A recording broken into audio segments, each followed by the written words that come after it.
Okay, good afternoon mga kalord. Ayan, si Randy Randy Surbano na pugi.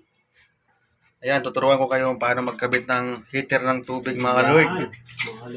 Yan, ipakita ko sa inyo paano ikabit.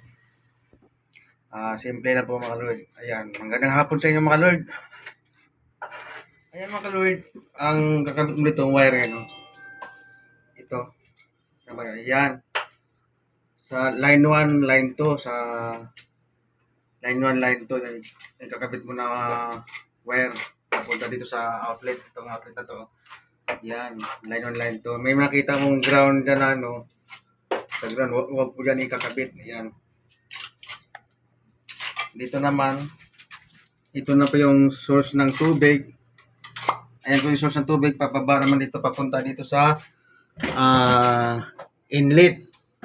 Pag on mo dito sa mga lord, dito sa angle bar na to, papasok na po dito sa inlet din. Yan po mga lord Yan po siya papasok.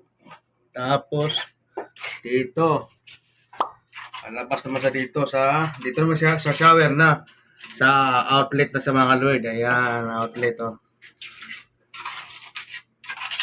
Ayan po itong outlet itong hawakan ko yan.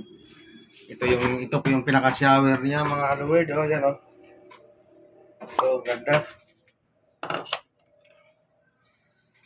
Ayan mga lord, hanggang dito lang muna mga lord. Update ko kayo mamaya mga lord. Ayan, nakabit na natin yung heater. Ayan heater ng tubig, nakabit na natin. Ito po yung outlet na nakabit natin. Ang ginamit na po yung wire po, duplex po namin, 2.0. Ayan.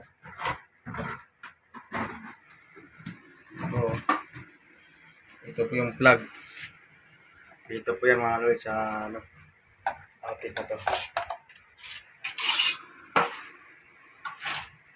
Yan. Ayan po si Boss Grande. Nagpuro para gumanda yung Hindi naman pangit tingnan mga lord. Ayan. Mamaya, gamitin na lang yan ng foam yan para kuminis. Pagod na pagod na yan mga lord.